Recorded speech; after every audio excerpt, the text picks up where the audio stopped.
السلام علیکم ناظرین، امید کرتا ہوں آپ تمام لوگ خیر و عافیت سے ہوں گے۔ 12 قبیلوں سے مشہور ہونے والی قوم بنی اسرائیل یا قوم یہودی، جس نے پوری دنیا میں قہراں برپا کر رکھا ہے، جو قوم کئی صدیوں تک در بدر بھٹکتی رہی، جن کا نہ تو کوئی ملک تھا نہ ہی ٹھکانہ۔ کس طرح یہودی قوم سرزمین فلسطین کو ہمیشہ سے اپنی جاگیر سمجھتے ہوئے ارض فلسطین پر قبضہ کرتے چلے گئے۔ موجودہ دور میں سیاسی رنگ دے کر لڑی جانے والی جنگ اصل میں ہے کیا، جو آج تک فلسطینی نہتے مسلمانوں کو دبوچے ہوئے ہیں؟ سرزمین فلسطین نے اپنی 1000 سالہ تاریخ میں ہمیشہ دکھوں، مصیبتوں، پریشانیوں کو ہی گلے لگایا۔ ہر دور، ہر زمانے میں فلسطینیوں کے کندھے جوان، بچے، بوڑھے اور عورتوں کے جنازے اٹھاتے رہے۔ ملک شام کا جنوب مغربی علاقہ، جو بحر روم کے ساحلی پٹی پر واقع ہے، فلسطین کہلاتا ہے۔ تاریخی اوراق بتاتے ہیں کہ حضرت انسان نے اسی سرزمین پر آ کر کم و بیش 11,000 سال پہلے اسی سرزمین نے فصل کو اگانا شروع کیا اور اسی پر انسان رہنے اور بسنے لگے۔ فلسطینی سرزمین کو دنیا کی قدیم ترین تہذیبوں میں شمار کیا جاتا ہے، جبکہ یہود اور نصاری کی کتابوں میں سرزمین فلسطین کو معود کے نام سے بتایا گیا ہے۔ یہودیوں کے مطابق جب 3000 سال پہلے یہاں پر حضرت موسیٰ علیہ السلام بنی اسرائیل کے ساتھ آباد ہوئے تو آپ نے یہاں پر ایک عبادت گاہ کی بنیاد رکھی، جسے بعد میں حضرت داؤد علیہ السلام اور حضرت سلیمان علیہ السلام کے زمانے میں ایک عظیم ہیکل کے طور پر تعمیر کیا گیا تھا۔ مگر عیسائیت کا ماننا ہے کہ بیت لحم، یعنی وہ مقام جہاں پر عیسیٰ علیہ السلام کی پیدائش ہوئی تھی، وہ بھی فلسطین کے شہر یروشلم میں ہی ہے، جبکہ اسلام میں اللہ کا کلام قرآن مجید میں اسے پاک سرزمین اور بابرکت مقام کہا گیا ہے۔ اسی مقام کی طرف ہمارے پاک نبی حضرت محمد مصطفیٰ صلی اللہ علیہ وآلہ وسلم 16 یا 17 مہینے تک رخ کر کر نماز ادا فرماتے رہے۔ حضور صلی اللہ علیہ وآلہ وسلم سفر معراج کے موقع پر بھی اسی مقام پر تشریف لائے اور تمام نبیوں کی امامت کر کے نماز پڑھائی۔ بیت المقدس کو مسجد الحرام اور مسجد نبوی کے بعد تیسرا حرم قرار دیا گیا ہے۔ خلیفہ ثانی جناب حضرت عمر فاروق رضی اللہ تعالیٰ عنہ کے دور خلافت میں سال 638 عیسوی میں سرزمین فلسطین کو آزاد کرا لیا گیا۔ یہ علاقہ اس وقت روم کے عیسائیوں کے قبضے میں تھا۔ مسلمانوں کے خلیفہ ثانی نے اس سرزمین پر تشریف لا کر سب سے پہلے اس چٹان پر مسجد بنانے کا حکم دیا۔ یہ وہی چٹان تھی جہاں سے نبی کریم صلی اللہ علیہ وآلہ وسلم نے معراج پر جانے کا سفر شروع فرمایا تھا۔ یہ مسجد آج مسجد اقصیٰ کے نام سے اپنی پہچان رکھتی ہے۔ وقت گزرتا گیا، حالات و واقعات بدلتے رہے۔ تاریخی حساب سے ارض فلسطین تقریباً 500 سال تک مسلمانوں کے ہی قبضے میں رہی۔ یہ علاقہ اس وقت عربی تہذیب، ثقافت لحاظ سے اپنا ایک منفرد نظام رکھتا تھا۔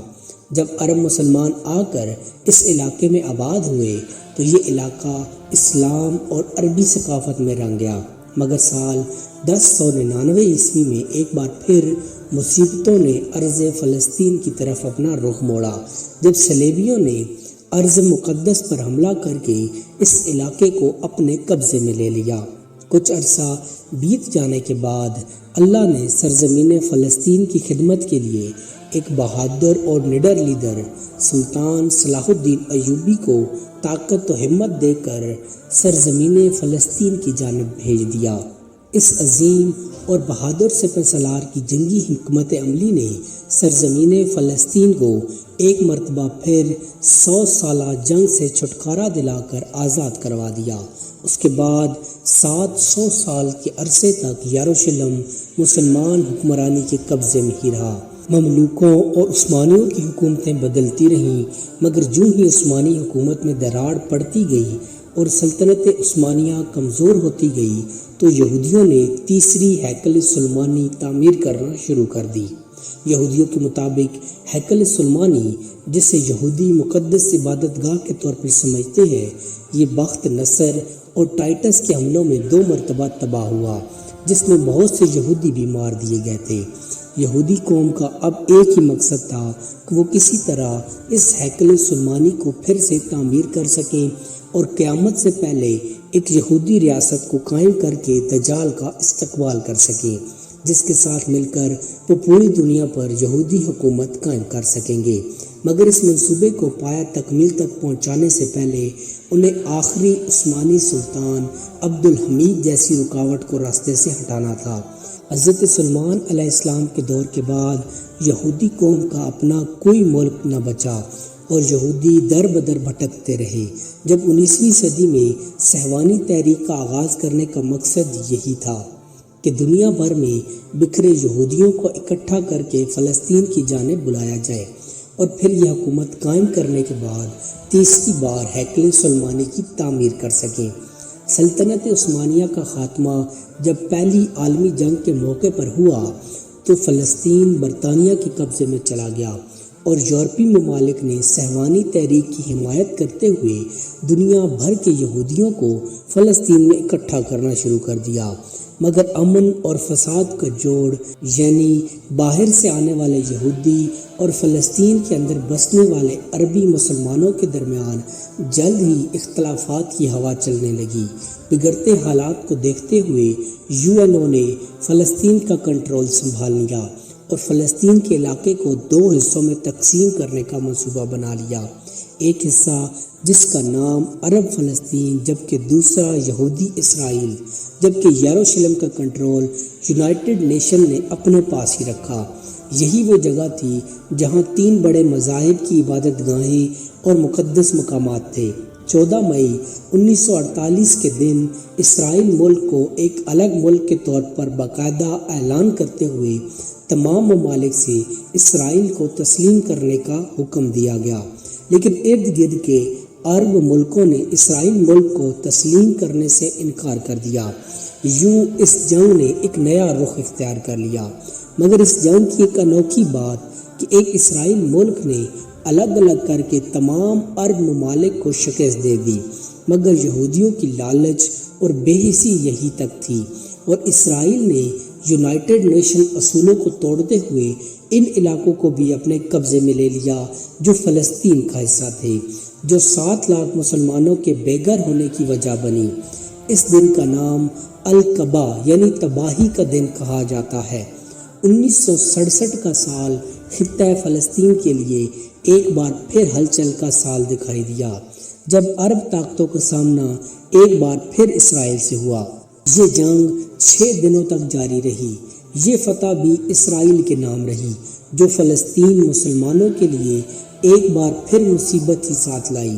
اس جنگ نے ایک بار پھر ویسٹ بینک اور غزہ کے ایریا تک ہی فلسطینی مسلمانوں کو محدود کر دیا۔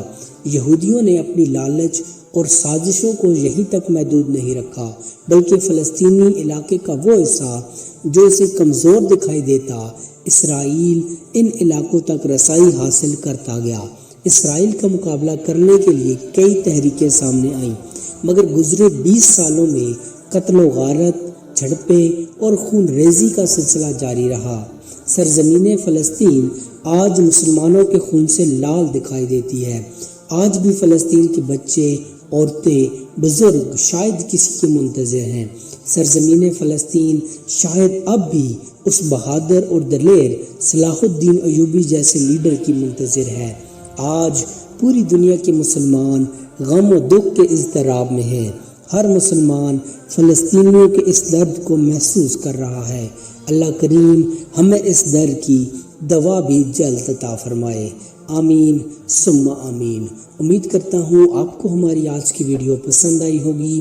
مزید ایسی انفارمیٹو ویڈیوز دیکھنے کے لیے چینل کو سبسکرائب کر لیجئے۔ جزاک اللہ خیرہ۔